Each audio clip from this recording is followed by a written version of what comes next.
প্রেমিক নিলয়ের সাথে পড়শির বিয়ে। সাবরিনা পড়শি, যিনি খুদে গানরাজ রিয়েলিটি শোর মাধ্যমে সঙ্গীত জগতে পদার্পণ করেছিলেন, এখন পর্যন্ত গানের অঙ্গনে কাটিয়েছেন ১৬ বছর। সময়ের সাথে সাথে গানের পাশাপাশি অভিনয় নিজেকে পরিচিত করেছেন তিনি।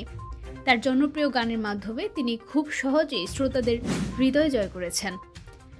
স্টেজ শো এবং নতুন গান প্রকাশের পাশাপাশি পড়শি সম্প্রতি বিয়ের কাজ সম্পন্ন করেছেন।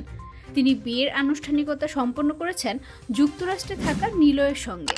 দুই পরিবারের ঘনিষ্ঠজনরা এই খবর নিশ্চিত করেছেন।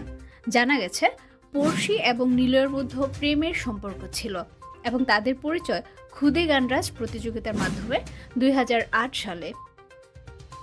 ২০১০ সালে নিলয় তার পরিবার সহ নিউ ইয়র্কে চলে যান। তবে গত বছর তার পরিবার বাংলাদেশে আসলে দুই পরিবার একে অপরের কাছ থেকে আরও জানার সুযোগ পায়।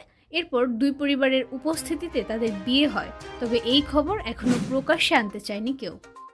পড়শির পরিবারের ঘনিষ্ঠ সূত্র অনুযায়ী তারা এখনই বিয়ে সম্পর্কিত কোনো তথ্য প্রকাশ করতে চাইছে না।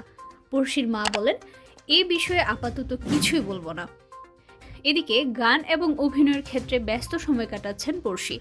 তিনি তার ইউটিউব চ্যানেল থেকে নিয়মিত গান প্রকাশ করছেন এবং গত বছর ইমরানের সঙ্গে তার দ্বৈত গান কথা একটাই বেশ প্রশংসিত হয়েছে। সম্প্রতি তিনি নাটক প্রযোজনারও ঘোষণা দিয়েছেন এবং পবিত্র ঈদ উল ফিতরে তার প্রযোজিত নাটকটি দর্শকরা দেখতে পারবেন।